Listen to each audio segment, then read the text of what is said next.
Selanjutnya di video ini, kita akan bahas mengenai properti dari tes align ya pada CSS. Nah, properti ini digunakan untuk mengatur posisi dari sebuah teks pada CSS. Nah, baik sebelum lanjut, kita akan siapkan file latihannya terlebih dahulu ya. Saat ini itu kita sudah berada di pertemuan ke-9 ya mengenai belajar CSS untuk pemula. Nah, untuk membuat file pertemuan 9 ini, tepatnya di folder belajar CSS, klik tombol New File, pertemuan _9.html. Nah, saya enter sampai di sini. Kemudian kerangka dasar dari file HTML, ini saya enter. Detailnya saya ganti. Pertemuan 9. Nah, lanjut untuk file stylenya ya. Aktif di folder CSS. Kemudian klik tombol New File. Di sini style_9.css. Ya, saya enter sampai di sini. Oke, sekarang kita sudah punya file pertemuan 9.html dan style 9.css. Oke, untuk sidebar ini saya close ya. Kembali ke pertemuan 9.html, kita akan hubungkan file HTML ini dengan file CSS. Oke, di sini saya enter satu kali, kita gunakan tag link, lalu tab di keyboard. Kemudian di dalam atribut href ini, itu pertama folder CSS, lalu slash, kemudian cari style 9.css. Ini saya klik.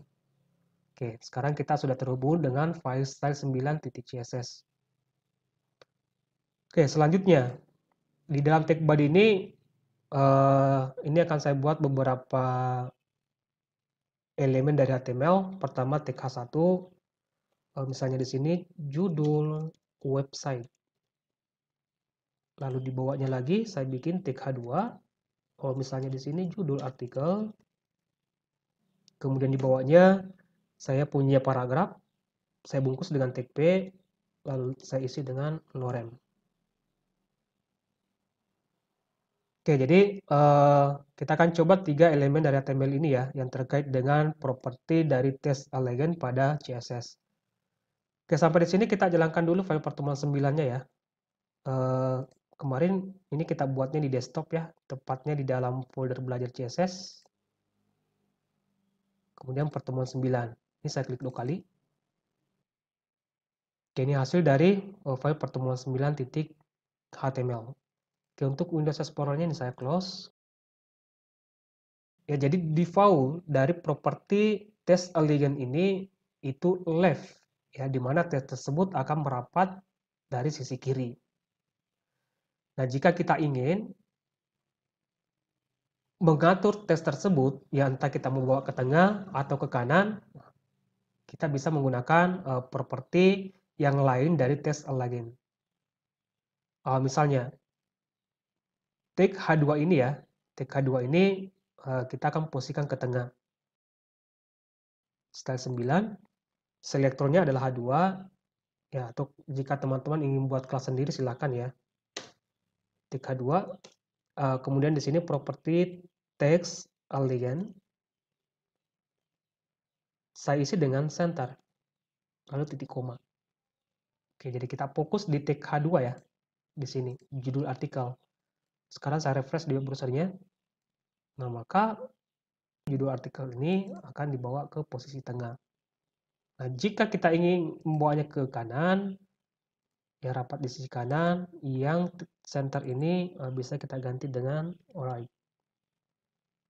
Oke, saya refresh lagi. Nah, maka akan dapat di sebelah kanan. Ya, jadi ulang kembali bahwa default dari properti tes elegant ini itu adalah left. Nah, jika kita ingin mengubah ya posisi dari tes tersebut, ya kita bisa menggunakan value center, right, atau justify. Nah, untuk justify ini bisa saya contohkan di paragraf ini ya. Nah, di sini kita sudah punya selektor ya, tag P. Jadi sekali lagi, jika teman-teman ingin menambahkan sebuah kelas, silakan ya. Ini hanya saya contohkan di sini, singkat saja untuk tag P. sebagai selektor. Oke, tag P di sini text elegant. Kita akan coba justify. Ya, justify untuk rata kiri kanan. Oke, sampai di sini kita fokus di tag P ini ya. Saya refresh web browsernya. Jika saya perkecil, nah maka akan rata dari sisi kiri dan sisi kanan. Itu properti dari test align justify. Ya, jadi begitu mungkin mengenai properti dari test align pada CSS yang kita gunakan untuk mengatur posisi dari sebuah teks. Semoga bermanfaat dan sampai jumpa di video berikutnya.